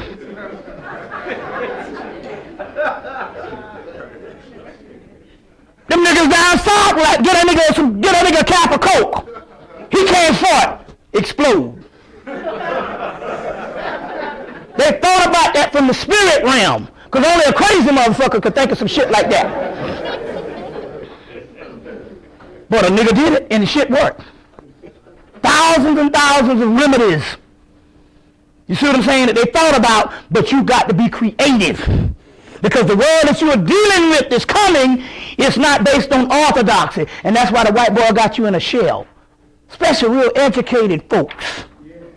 You see what I'm saying? You know, I ain't been in the collegiate environment for about 14 years, 15 years. But when I got back in and stuff, I see the people are stuck.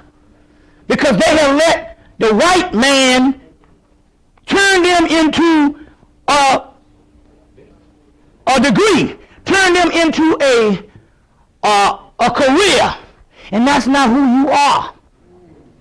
So whatever he said, you're a lawyer. So they actually think that their human being is an actual lawyer, and all their shit shut down. No, that's your occupation. You see? So in the collegiate world, I'm walking around, I said, man, it's all, they're all manifesting what somebody, what's the word when they give you the degree? They call it affirmed, what is it? Huh? Conferred. So somebody conferred something to them, and literally it changed their whole energy. Their whole being became that what they were conferred, and they live in that life which somebody gave them, defined for them in those institutions. And they're not that. That's just your occupation for ends to means.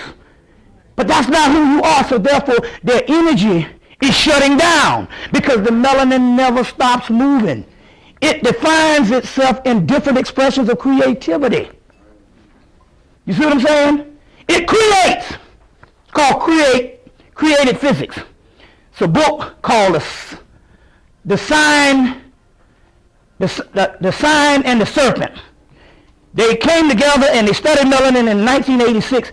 They call it created physics. So look up created physics. That's another word up under melanin. It's called created physics. You see what I'm saying? Book called Sign of the Serpent. You see, so this is how this thing goes. So he came through. Now, let me explain what's going on. The white man understood this. He convinced the family to keep the body up and not bury the body. Why is that? Go get the movie Prophecy. When they was looking for a certain soul, they was looking for certain souls. So what's happening? What happens is this. These churches and these ceremonies that you go through are set up to initiate you into the same system so these white magicians can come in and search for certain souls and energy and trap it. Don't say they can't do that. Ain't that what the fucking Haitians do? In voodoo, they trap your shit and put it in a bottle. Well, guess what? The Skull and Bones was a foundation that was started by white people, which was pseudo. So the Skull and Bones went, and they are now up under Baron Samedi. Voodoo. Skull and Bones is straight up voodoo society now. They're Baron Samedi. You see, they said we got to put a real head on our fake shit. So they went in, the same skull and crossbones, Baron Samedi and the voodoo thing. They put that, the Skull and Bones is up under that now. So don't tell me they can't scratch. So they was looking for James Brown's soul so they can bottle it. But it all, when we did the damn jam session, and he came through, he already got to the other realm, and they still keeping the body up. Because as long as the body is up, the soul could be confused. But James Brown was a little too advanced for their ass. Because he was one of them guys that returned to do a job. And so he went on back to the realm. He said, I'm coming back as a powerhouse. Man, we are in a spiritual society right now. This shit is on. But y'all are looking for titles. You know, y'all still talking the same old shit. Look. All that shit you've been talking about the last 20 years, bury it. You see what I'm saying? Ahmad Elijah Muhammad and Malcolm X hang out together. W.E.B. Du Bois, Marcus Garvey, Booker T, they hang out together. They got a whole section. John Henry Clark got a section of people he hang out with. In that room, there ain't no division. Y'all still down here arguing over goddamn concepts that you was arguing over fucking 50 years ago, 40 years ago, and you ain't moving. You see what I'm saying? Put all that shit to rest. It's about change. James Brown is coming, and they looking for his soul. So they done kept the body, they even dressing the body, they say, every day. You see? They kept damn Russia shit up for 3 weeks until they got her shit straight, what they was going to do. Anna Nicole. You see what I'm saying? My point is they do rituals, but he already gone. Too late. He's a cosmic force now. Now you in trouble. Because that nigga could kick some ass like he did on that. Big payback. On them records. Big payback. Can you imagine what he going to do as a spirit? You see? But you got to understand, these people are working magic, and they keeping the body up. They might bury it a year from now. You never know about these crackers. And the only thing they got to do is convince the family and pay them money. Look, keep it up until we, till we sure that this shit is gone. Because every nigga is just a paycheck away from doing the wrong thing. So you got to realize these things. So this is what's actually happening. Y'all all right? So this is James Brown. James Brown is, and this particular Hanneman here, this particular Hanneman, I do it. I've been trying to sell these posters for a year. Nobody really buys them. But you know why they don't buy them? Because he hides spiritually from people who ain't worthy of the shit. But if you really want to get down with some shit, you need to get down with this person right here, Hanneman. You see. Spell Hanneman.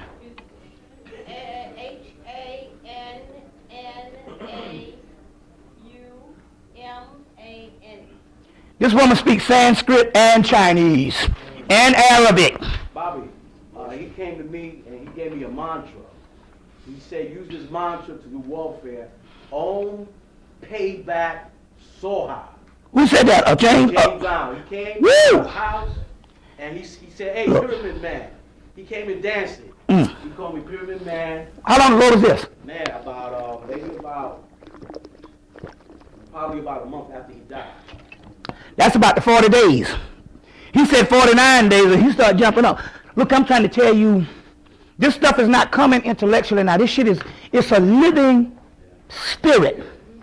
It's a living spirit. Now, we need to really get down with some science. Y'all all right? All right. I went to the guy's house, the voodoo thing. We go get this brother to lecture. And he said he dances too with the spirit. So we come up with a whole nother flavor. It's going to be organic. I guess that's the word to use for some new shit. So this nigga going to come with a whole organic thing. He's a voodoo vocal. He's a 10-year professor. And they say the little white school, they know this nigga is into this voodoo shit, but they can't do nothing about it. And he got shit on all of them up in his garage.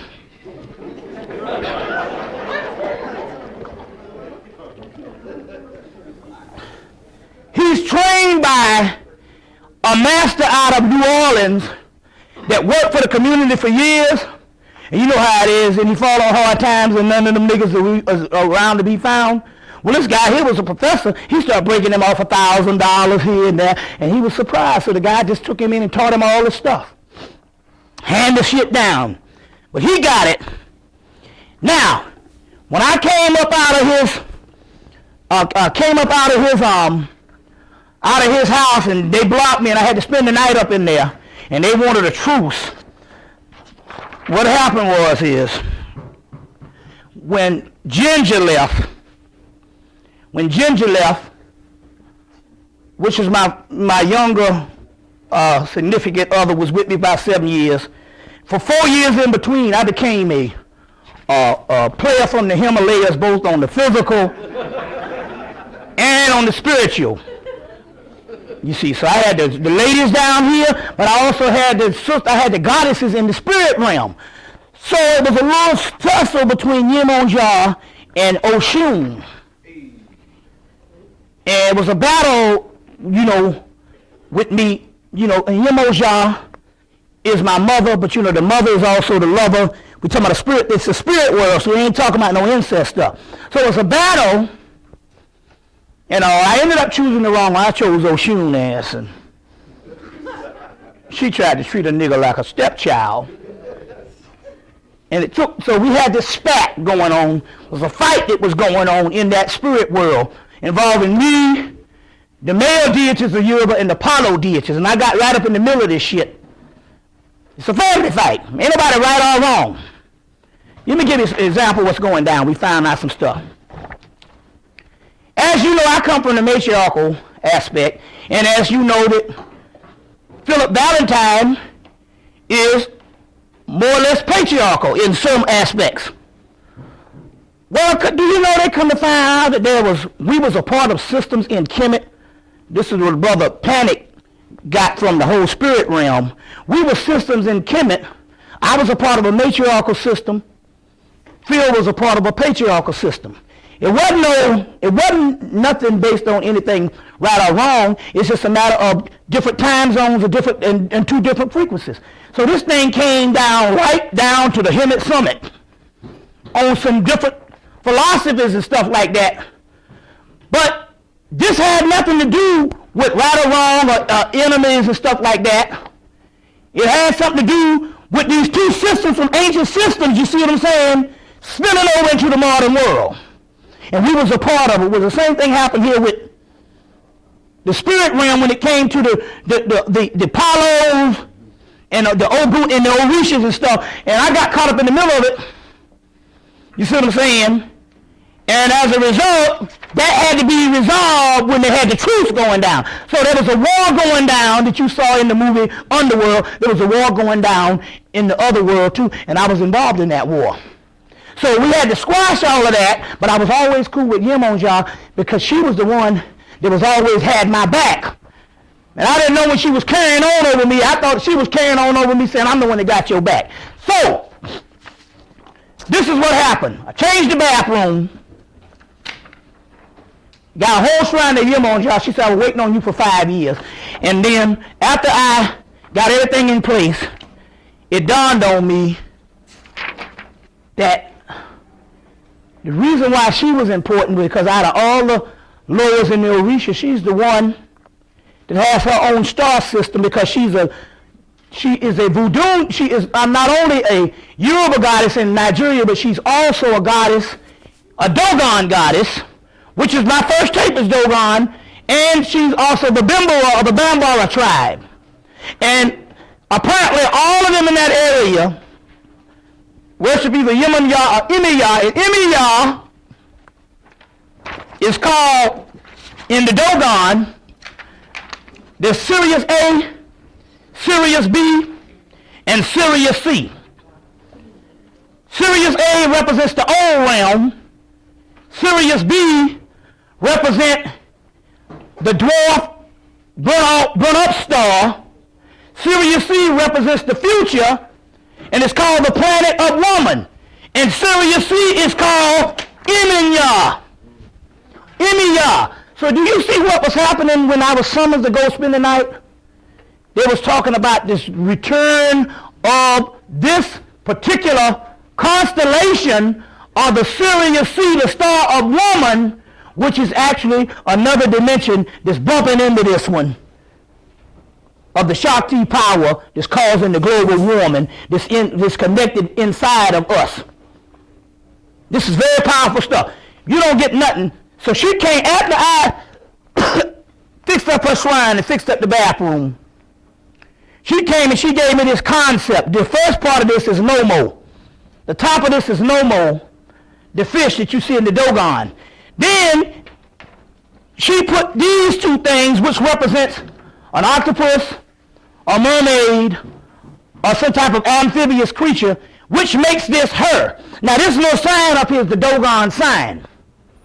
So I put all this on the poster, and this is the powerful shit right now, this Yemaya stuff. You want to tap into some stuff, this is some powerful stuff. You see what I'm saying? So we're not just talking about worshiping no gods, we're literally coming face to face with the return of an actual spiritual dimension. But you got to work it with your imagination. Go see the movie or get the bootleg Bridge to Terabithia. Because it's all in there. The little girl was trying to tell the other little girl, other little guy, to use your imagination and all this stuff will come to pass. So we have to start living in a world that we can't see, but living like that particular world exists. Because it's real. How much time we got? How much time we got? Half hour. Okay, check it out. Now, let me go on. Let me go on.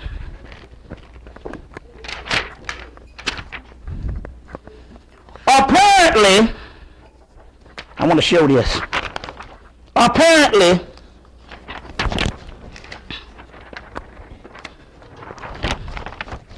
the new information is coming out. There's a guy by the name of, I know his last name is Reeves. It's a book called Akhenaten, the False Prophet. It's called, the last name is Reeves, I can't think of his first name. Something Reeves. Akhenaten, it's called Akhenaten, the False Prophet. Apparently in this particular book, there's new evidence that they knew since the 1920s, but they didn't have enough evidence to support it. Is, first of all, she's been coming through real strong. This is Queen Nefertiti. Now, as you know her with the most famous bust, the Berlin bust that we know is a fake. Because how do you get this Berlin bust here and get this real picture of her here? Okay? Now this is the real one. This is the fake one. This is the fake one. Now I'm going to drop something on you in a minute. This was sanctioned by Nefertiti. She's the one that sanctioned this fake one. Let me give you the stuff on this. I'm going to give you the thing on this in a few minutes. Well, I don't need to take this off hell. Here, you see the picture. Now, let me explain this to you. The new information that's coming out is that Nefertiti ruled Kemet for briefly after they ousted Akhenaten. That's the new information.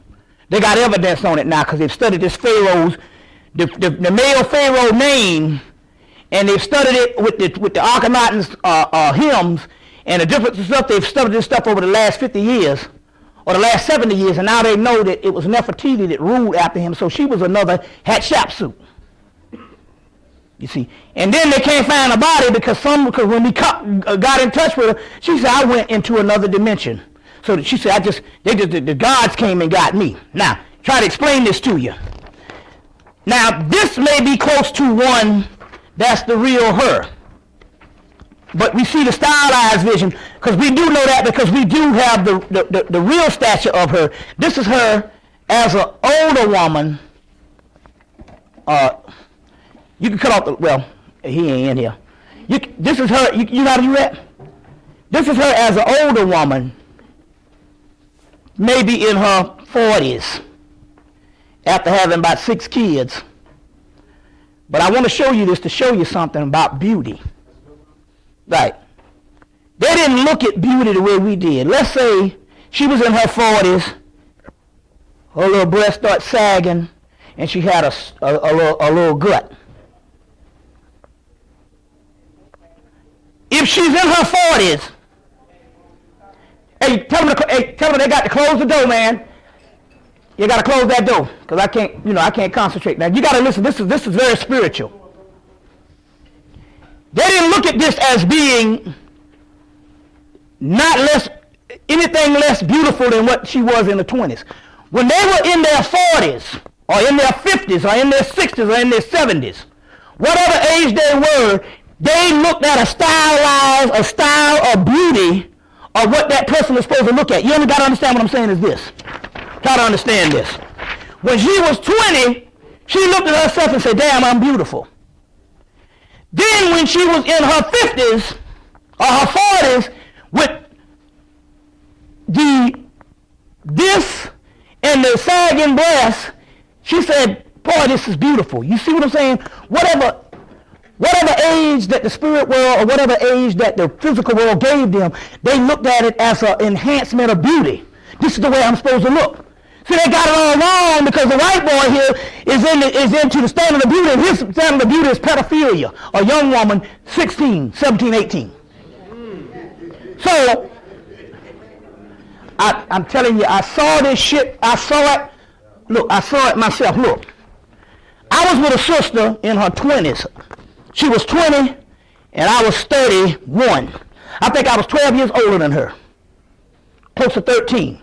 So when she left, I was late 30s, early 40s. So the sisters I started dealing with was 40s on up in the 50s. So when I saw them sagging titties, my shit got hard as hell. Why? Because I saw this standard of beauty for 7 years of this young girl, and when she left, I said, I don't want no more use. So when I saw them sagging titties and a little bit of gut, I almost lost my goddamn mind. Because I saw the beauty in what we call flaws. Good God Almighty. You see? And I see why they took this picture and made it the way it is. This is beautiful. You see what I'm saying? So when I got with the sister, she was 55 and 56, and I saw the little bit of wrinkles in the hand, my shit would get, I would just lose my fucking mind, because I saw the beauty in what the shit was giving me. This shit is spiritual. You see what I'm saying? See, you train not, sometimes you see a motherfucker 70, you be like, in your mind you like, that motherfucker there can get some. But society tell you no.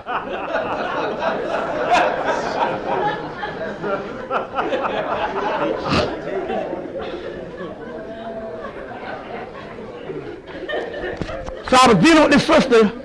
She was 57, and she was in the pool to her friend, and the friend said, wait a minute, this nigga's in his early 40s. He like all that gut and the gut, and she said, apparently he loved it. You see what I'm saying? What I'm trying to say here is, now, if there was a 20-year-old one, you see what I'm saying?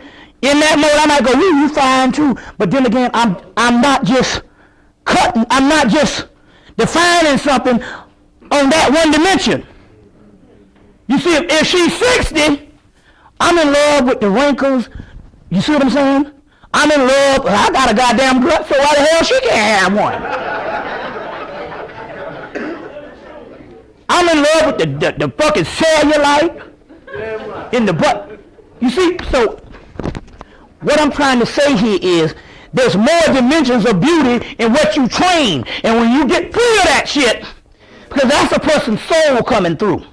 And it's just as sexy. So her soul, she is called the beautiful one has come.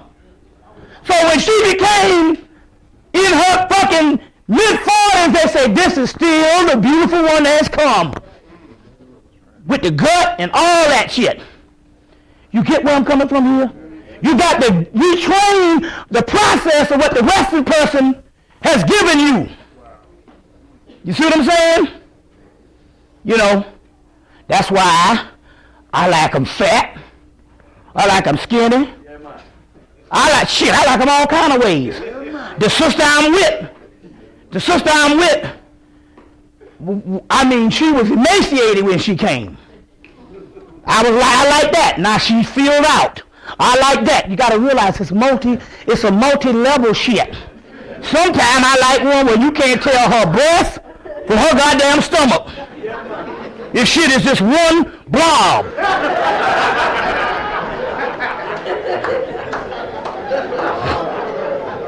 But guess what?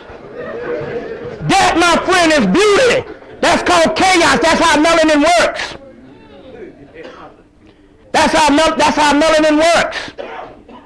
You see what I'm saying? So my point here is that's what they're trying to show you about another dimension. Because I asked myself, why would they make this particular statue when they don't have these type of statues in Kemet most of the time? But they was trying to show something of a new realm.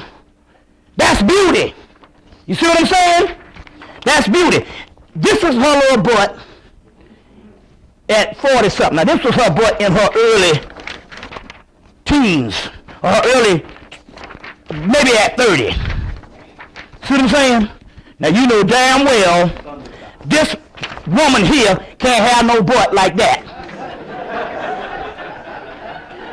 But she always had this little tool shed. See what I'm saying? And you know what?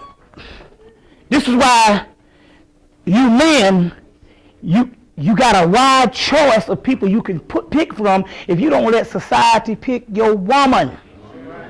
See what I'm saying? You don't let society pick your woman. You see what I'm saying? She might be 300 pounds. Yemaya. See what I'm saying? You see.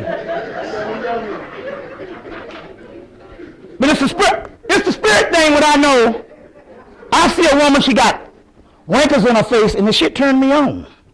God damn. What law say that you can't be turned on by a motherfucker in their 60s or in their 70s?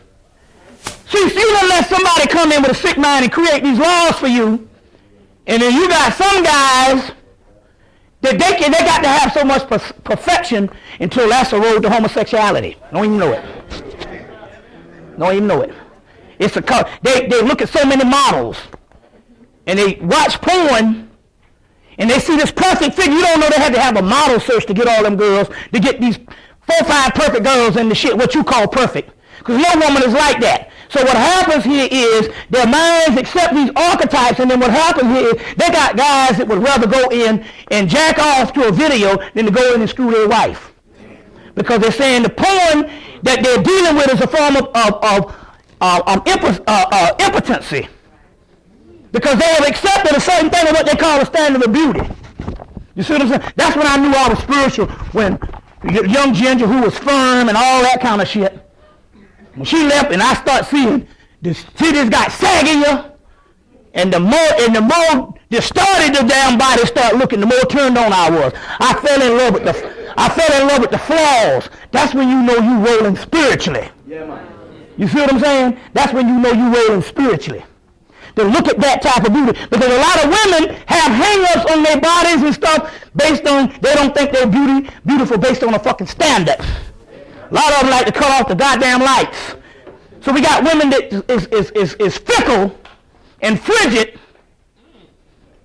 you see, because of the standard of beauty that was put on their ass. And who say that motherfucker don't have to be goddamn 275, where the G-string disappear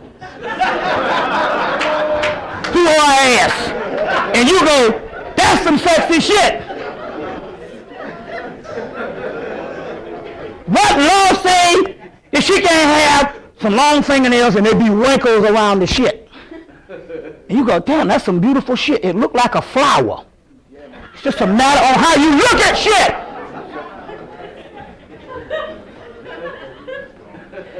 Do you get where I'm coming from here? The only concept of why you buy into what you buying is because somebody put it on you and you didn't have shit to do with it. You see what I'm saying? You didn't have shit to do with it. You see. So why can't she be so black that you can't see nothing but her teeth and eyes? You see what I'm saying? But on the other hand, why can't she look damn near white when we got all of that shit and she's still black? Because we got player hating going on both levels. We got yellow girls that's being player hated on because they're yellow too. We got dark girls that's being played. So my point here is that you got to get out of these variations. And I say, accept the yellow one because hell, that's your white woman. You don't have to go to no goddamn cracker. I'm not saying she's white. That's not what I'm saying. I'm just trying to say you have no, if you like an array of people, you don't have to go there, you can go get your yellow girl. We got it all in our damn race. You see what I'm saying? I'm just trying to say now, my choices is goddamn, what you might think is beautiful, I might think is beautiful too. But what I might think is beautiful, you might not touch. You might tiptoe at 4 o'clock in the morning. You see what I'm saying? But it's a combination of things. It's a combination of things. I like what I got now. You see what I'm saying? I like what I have now. I think she's sexy. You see what I'm saying? And I'm totally happy with it. You see. But I'm trying to say here, I'm talking about the experience I went through to tell you that, damn it, we be in lockdown with our minds when we given certain things. Same thing with sisters. You see what I'm saying? I don't know what you like. You tell me. I think all men are ugly, so I'm a bad choice to try to figure out what you like. But then again, that's healthy for me. You know, a man is ugly shit. Bottom damn line. You know, you just ugly to me. You repugnant. You see. So I just want to put this here. They say that she ruled. You see, these are, you know, she ruled for years after Akhenaten. Now this is Akhenaten. This is Akhenaten.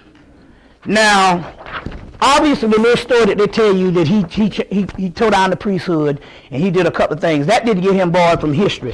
There's some more sinister stuff that went on. First of all, Akhenaten was bringing back the pre-dynastic dynasties.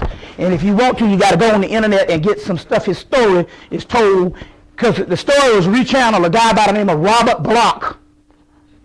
Got a story called Fane of the Black Pharaoh. So you go on the internet and type in Cthulhu mythos, that's that Necronomicon stuff, and read this story from 1972 of Fane of the Black Pharaoh by Robert Bloch.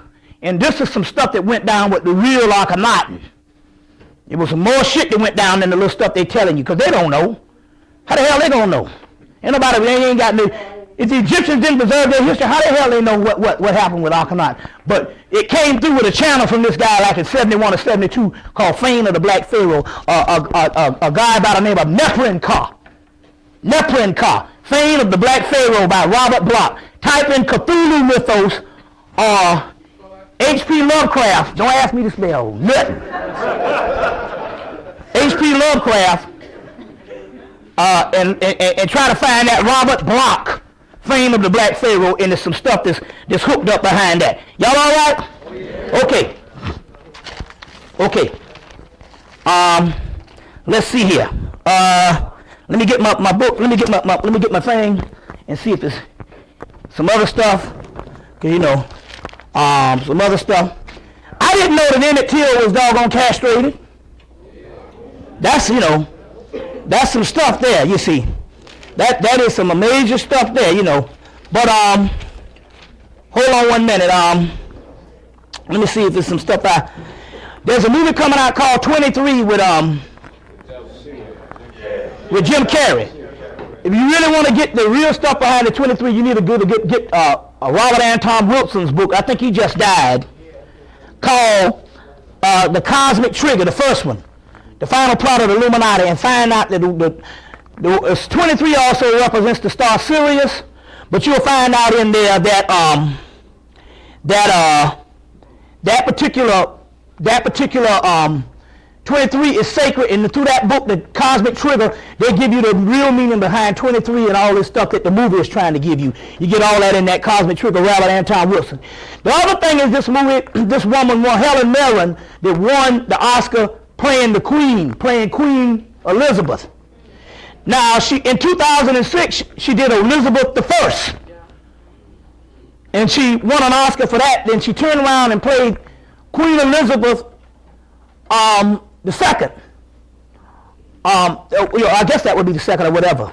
Third or whatever. I don't know. The one that's reigning now. Anyway, she won the Oscar. Now, she won the British Oscar. I didn't know they had a British Oscar because they happened to quit the station and they got a BBC station. But they got a BBC station in this country because Britain runs this country. That's right. You see, runs this country. So, what happened was this. They got this BBC station that had a British award, and she came up and won the award. She didn't know how to say anything about the Queen. Talked about a guy that was instrumental in her career starting off. But when she came to the Oscars, she started talking about the Queen Elizabeth and how with integrity and how she ruled and all this type of stuff. But then, all of a sudden, after she got the Oscar, she said, "Ladies and gentlemen, I give you the Queen." That was telling you that the Queen is ruling over her subjects in America by Helen Mirren winning the Oscar by playing the Queen. You see what I'm saying? She's an excellent actress. She's got a lot of good movies out and stuff. She's been out for a while. She had one called The Passion of Ayn Rand, the writer. She had me when she made that shit. So she's a real powerful actress, so they get a good actress to play the queen. I didn't see the movie yet, but I'm trying to say, when she held that up, she was trying to tell the people, hey, you just like Canada and the rest of them, motherfucker, this ain't nothing but New Britannia. Yeah. And when she won the queen, and she said, I give you the queen, and the people kind of paused for a minute. It kind of shocked them, then they start clapping because they didn't want to be incorrect. They want to be in with the new phase. But she was telling motherfucker, this is your queen. And you see what I'm saying? And I'm over across the waters winning this award to let you know who running the show. We run in Hollywood too. That's right. You see, so you got to realize what's going down here. Or what's going down here. I just want to put that out there on some stuff that's actually going on. Okay, now. Next thing here to let you know about this particular music that's real powerful. Jimi Hendrix, they had to take out. But I want to read something to you on what this nigga really was on. I want to read something to you. Because, see, the white boys got it right. They get ready to worship him as a god. Because this mug was dealing with some shit. This is a book called Gnostic Philosophy by Tobias, T-O-B-I-A-S, Curtin, C-H-U-R-T-O-N, Tobias Curtin, Gnostic Philosophies. Excellent book. Give you all the stuff on the Gnosticism, on the philosophy shit, but then this is goes beyond the text. This is giving you the Gnostic philosophies from the Nag Hammadi shit from Kemet all the way up to the modern day. And what considered Gnosticism, like people like Philip K. Dick, who wrote the movie Blade Runner and also that a Minority Report. They even mentioned him in the back of the Nag Hammadi library. Now, in this book, this is an awesome book right here. I think I got this from they sell this down at East West. This shit here gives you all of the modern stuff on what this whole Gnostic thought is about, and it gives you the ancient and the modern. And this guy here did some stuff for BBC, and he don't hold his tongue. Now here's some stuff he's talking about with Jimi Hendrix. Cut on the light for a minute. Jimi Hendrix is talking to the Los Angeles press, and he's talking about what he's really about. And he says, there are really other people in the solar system, you know. They have the same feelings too, not necessarily had feelings, but see it upstairs, for they, goddamn, but they, it's a new day, goddamn, technology on your ass. But they see it upstairs, and they are living for the living and staying. And so I'm going to get what he's talking about here. They are a whole lot heavier than we are. He's talking about these ascended masters, and this is the way he's talking. Is, you know, he's going in his ramble and stuff, so I have to really get what he's saying. And there's no war game because they keep the same place. But like the solar system is going through a change. He's talking about this solar system is going through a change, and soon it's going to affect the earth, and in about 30 years, you know. Now this was in the late 60s when he said this shit. That it would put it right at around 2000 that he was talking about. You see, there are not a whole lot of religions. Just one link, because there is only a few chosen people that supposedly are to get this across. These chosen people are in the process now of being distracted, and they are drowning themselves. So he's talking about, I think he's talking about here, the way he's talking about these few elite people are being distracted and they're drowning themselves. In order that they may probably save them, it's real hard how he's thinking in the way. They've got to take a break from the people. So in so many words, what he's saying here is, he's saying that people are drowning in their, drowning in themselves. And what he's saying here is they're being distracted and they have to get away from people. But he's also talking about how this solar system is trying to come to another, this solar system has these other people, and the earth will soon be visited by these particular people in about 30 years. So he goes into the stuff, he's talking in the way he talks. You see what I'm saying? He's talking in the way he talks, but it's talking about this Gnostic type of gnosis, this knowledge type of messianic being, which has now come back to the earth as a muse. I'm gonna let you. We got to get out of here, but I want to let you in on this one. Bob Marley and all the stuff that Bob Marley was talking about that was attributed to Haile Selassie. Whatever the archetypes of the Rasta worldview or the Rasta spirituality, check this shit out. They have done studies of prophecy of Bob Marley when he was over in England. He spent time over there, and what is the conclusion? That they got it wrong. All that stuff that they was talking about, the line of Judah that they was attributing to Haile Selassie, was actually Bob Marley. Wow. Now think about it. Bob Marley had a greater impact on the world, Africa, and all of the things. And his life is the spiritual person that they attribute to Haile Selassie didn't manifest none of that shit. It was Bob Marley. So when they say look for a king to be crowned in the East, they was thinking it was going to be Haile Selassie. But the messianic person was actually Bob Marley, who fulfilled the prophecy.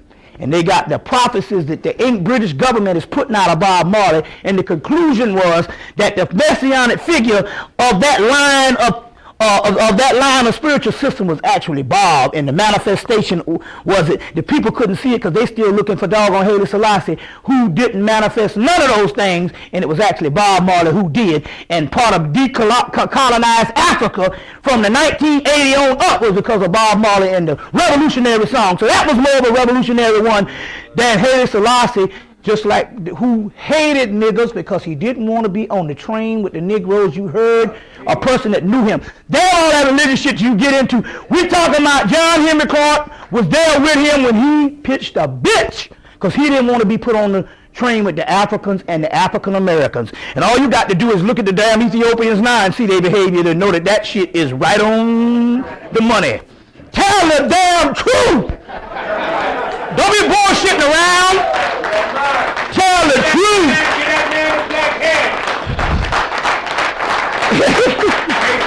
Yeah, I know. Never enough time, but Stay tuned for brother A.A. Rashid coming up next week. But check this out. No question. Between what Alim was saying and what I was saying, you got one cohesive lecture. I didn't know what he was going to be talking about. I had no idea that Alim was going to be talking about that. That lets you know the synchronicity. So you got the whole lecture in its full in a collaboration. You got it all. You just got to go back and look at the tape. This shit is all one. How about the DVD? Well, that's the man to talk to. It's all good. You want the number? Anybody want the number? Contact number 646-354-3670. I'm going to find it right now. Go to the DVD. I enjoyed it very much. Okay, yeah. Monkey picture.